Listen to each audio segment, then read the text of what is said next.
ओम सहजात्म स्वरूप परम गुरु शुद्ध चैतन्य स्वामी ने नमः। जे स्वरूप समझा विना पाम्यो दुख अनंत, समझा व्यूते पद नमो श्री सद्गुरु भगवंत।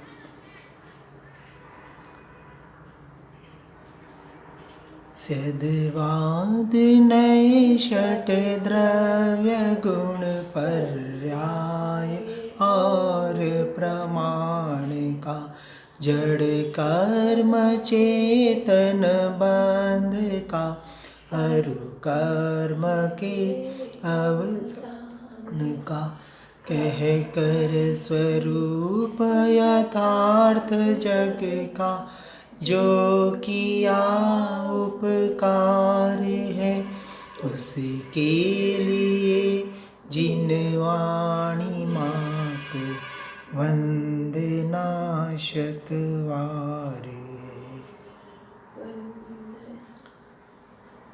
कल हमने देखा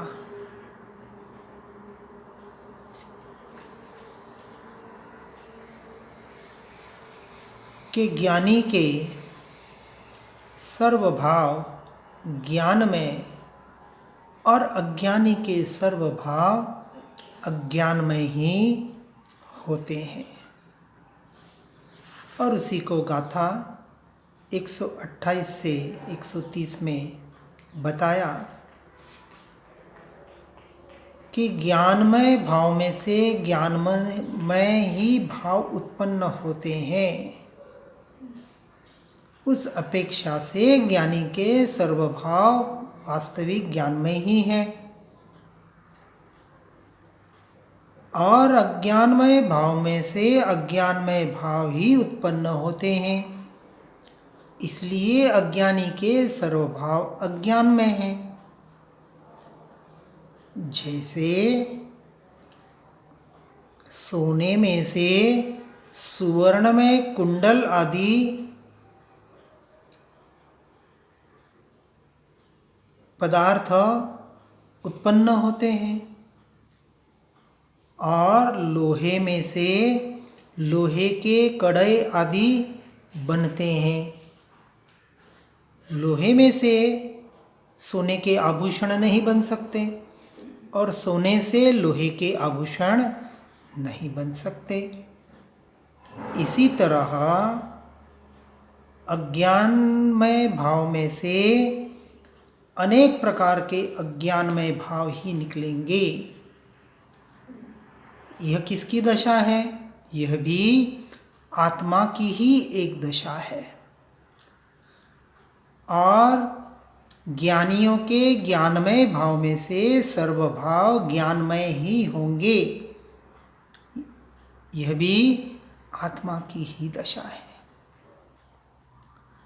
जो जीव स्वयं को आत्मा ही मानता है, जिसने अपनी आत्मा का अपने होने पने का टंकोत्कीर्ण निर्णय कर लिया है, श्रद्धान कर लिया है, ऐसा ज्ञानी पर द्रव्य और पर भावों में मैं मेरा अपना कैसे कर सकता है? पर द्रव्य पर भावों का अपने आप को कर्ता भोक्ता कैसे मान सकता है? अर्थात कभी नहीं मानता। इसका नाम ज्ञानमय दशा, इसी का नाम ज्ञानी। बाहर पररूप परिणमित होते हुए दिखाई दे गुणस्थानक की अपेक्षा से, लेकिन मान्यता में जिसके टंकोत्कीर्ण आत्मा का निर्णय हो चुका है, प्रत्यक्ष और परोक्ष प्रमाण के द्वारा जिसने अपने आत्मा का निर्णय कर लिया है, अनुभव कर लिया है, रहस्यमय पूर्ण चिट्ठी में यही बात पंडित टोडरमल जी बहुत अच्छी तरह से बता रहे हैं।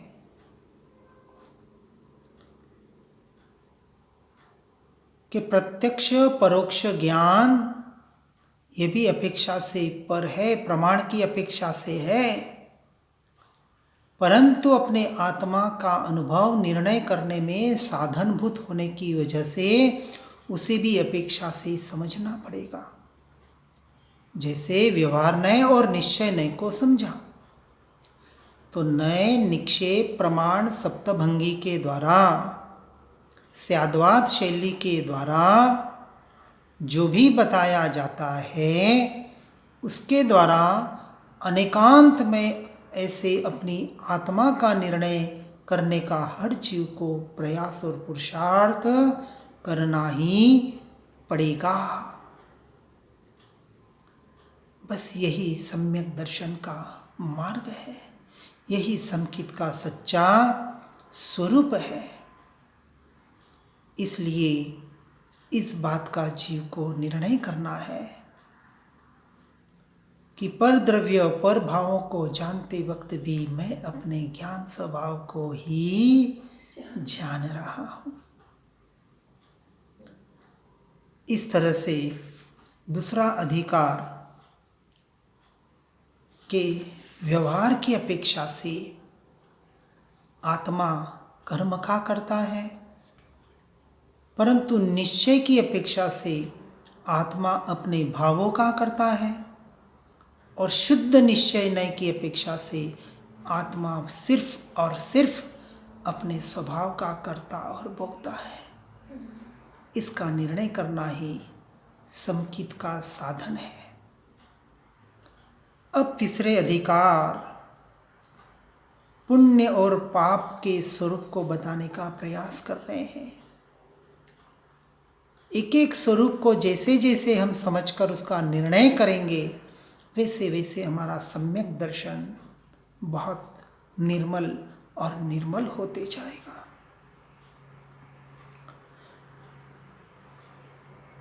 जहाँ से हमें हटना है, अनादि से जीव ने जहाँ मैं मेरापना कर्तृत्व भोक्तृत्वपना कर रखा है, जिस जीव अजीव के स्वरूप को वास्तविक समझा नहीं है, द्रव्य गुण पर्याय को यथार्थ समझकर निर्णय नहीं किया है, उसका निर्णय करने का नाम ही तो समकित है। तो हर स्वरूप को समझकर नास्ति से जो मैं नहीं मेरा नहीं वहाँ से हमें हटना है, और आस्ति से जो मैं और मेरा है उसमें स्थिर होना है। इसलिए यहाँ गाथा 145 में कहते हैं, छे कर्म अशुभ कुशील ने, जानो सुशील शुभ कर्म ने, ते केम होय सुशील जे संसार मा दाखल करे। अशुभ कर्म कुशील है, खराब है, और शुभ कर्म सुशील है, अच्छे हैं, ऐसा तुम जानते हो, मानते हो। यानी पाप के उदय को बुरा और पुण्य के उदय को अच्छा मानते हो। ऐसा जो सुशील यानी पुण्य का उदय यानी शुभ कर्म सुशील कैसे हो सकता है कि जो जीव को संसार में ही प्रवेश कराता है, यानी संसार में ही भटकाता है। आज तक जीव ने पाप को बुरा यानी छोड़ने योग्य और पुण्य को ही अच्छा ग्रहण करने योग्य माना। इसलिए धर्म के नाम पर भी बाहर की क्रियाओं से, अशुभ क्रियाओं से छूटकर सिर्फ और सिर्फ मन वचन काया के क्रियाओं को शुभ क्रियाओं को यानी जप तप व्रत जो मन वचन काया के द्वारा हो रहे हैं, ऐसे शुभ क्रियाओं को ही सुशील मानकर धर्म मानकर अनादि से जीव अटक रहा है और अटक कर भटक रहा है। शुभ कर्म को, शुभ क्रिया को संपूर्णतः हेय छोड़ने योग्य नहीं कह रहे हैं, अटकने की बात बता रहे हैं। और जो अटकाता है और भटकाता है वह मोक्ष का कारण कैसे बन सकता है? और उसके उदाहरण के लिए कहते हैं कि जैसे सोने की बेड़ी पुरुष को बांधती है और लोहे की बेड़ी भी बांधती है, उसी तरह अशुभ किए हुए कर्म जीव को अविशेषपणे बांधते हैं, उसी तरह शुभ परिणामों के द्वारा की हुई क्रियाएं यह भी जीव को बंधन का ही काम करती है। बहुत गहराई से समझना है, क्योंकि संकित की बात हो रही है, संकित के स्वरूप को समझ रहे हैं। आज दिन तक सिर्फ और सिर्फ व्यवहार संकित को ही संकित माना और आत्मानुभूति पूर्वक सम्यक दर्शन को, निश्चय संकित को जानने का ही प्रयास नहीं किया। इसलिए जीव संसार में भटक रहा है। इसलिए कुशील और सुशील, जैसे शील पाहुड़ के अष्टपाहुड़ के शील पाहुड़ में बताया कि सच्चा शील तो अपनी आत्मरमणता ही है, वही सच्चा सुशील है। और उसके लिए जो साधन है वह व्यवहार है, इसके अलावा व्यवहाराभास है। इसलिए इस बात को समझना है, पाप की अपेक्षा से पुण्य को उपादेय ग्रहण करने योग्य कहा, लेकिन शुद्ध निश्चय की अपेक्षा से पाप तो छोड़ने योग्य है ही, परंतु पुण्य भी हेय है, छोड़ने योग्य है। अपेक्षा को समझना है। ऐसा नहीं कहा कि शुभ को छोड़ के पाप में लग जाओ। शुद्ध की अपेक्षा से शुभ को भी, शुभ से भी छूटना है। छोड़ने की बात भी नहीं होती है, छूटने की बात है। और जैसे जीव अपनी आत्मरमणता की ओर बढ़ता है तो सहज ही छूट ही जाता है, छोड़ना नहीं पड़ता। इसलिए छोड़ने का नाम धर्म नहीं है। मैंने संसार छोड़ा, मैंने घर स्त्री पुत्र परिवार छोड़ा, मैंने करोड़ की प्रॉपर्टी छोड़ी और संन्यास दीक्षा ग्रहण कर ली। अरे किसको छोड़ा, किसने छोड़ा, क्या छोड़ा? अरे छोड़ा उसे जाए जो मेरी वस्तु हो। ये पुद्गल द्रव्य, पुद्गल के परिणमन जो मैं नहीं, मेरे नहीं, उसको छोड़ने का अधिकार कैसे हमें? वो तो छूटेगा ही।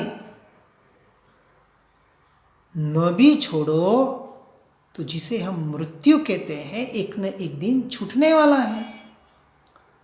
और अभी भी छूटा ही है। तो जो छूटा है, भिन्न है, हमारे से अन्य है, उसे छोड़ने का ये जो भाव, यही तो मिथ्यात्व है, यही तो अज्ञान दशा है। अरे छोड़ने ही है तो ये मोह राग द्वेष के भाव, ये मलिन भाव जो मुझसे उत्पन्न हो रहे हैं उसे छोड़ने का प्रयास करें तो फिर भी व्यवहार है। और वह छूटेंगे कैसे? उसे अपना मानना छोड़ते ही वह भी छूट जाएंगे। इसलिए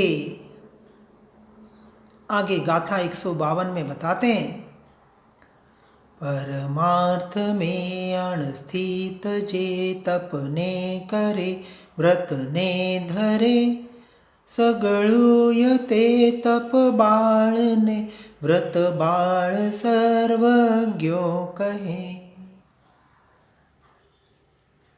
जो परमार्थ में अस्थित है, जिसने परमार्थ को, अपने स्वरूप और स्वभाव को जाना ही नहीं, निश्चय मोक्ष मार्ग को पहचाना ही नहीं, वह जीव कितने भी बड़े से बड़े तप कर ले तथा बाहर से पंच महाव्रत भी धारण क्यों न कर ले,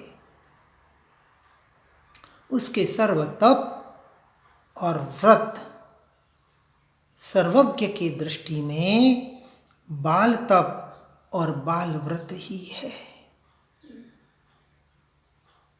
वास्तविक भी संवर निर्जरा के कारणभूत भी नहीं है, क्योंकि पुण्य का ही बंध कराने वाले हैं और संसार में ही भटकाने वाले हैं। कौन से तप और व्रत? बिना सम्यक दर्शन के, बिना आत्मा के अनुभूति के।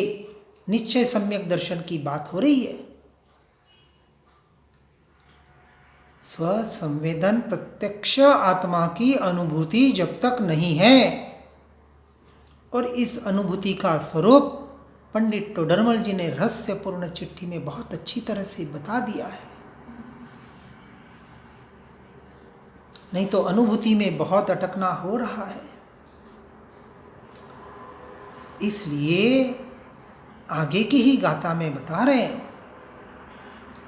कि व्रत और नियम धारण करने के बाद भी और उसी तरह शील और तप करते हुए भी जे परमार्थ से बाहर है,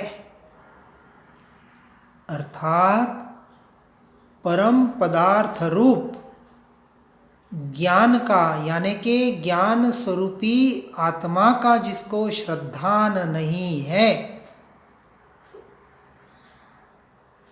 ऐसे जीव मोक्ष की तो बात बहुत दूर, केवल ज्ञान की बात तो बहुत दूर, सम्यक दर्शन के समकित के भी अधिकारी नहीं है।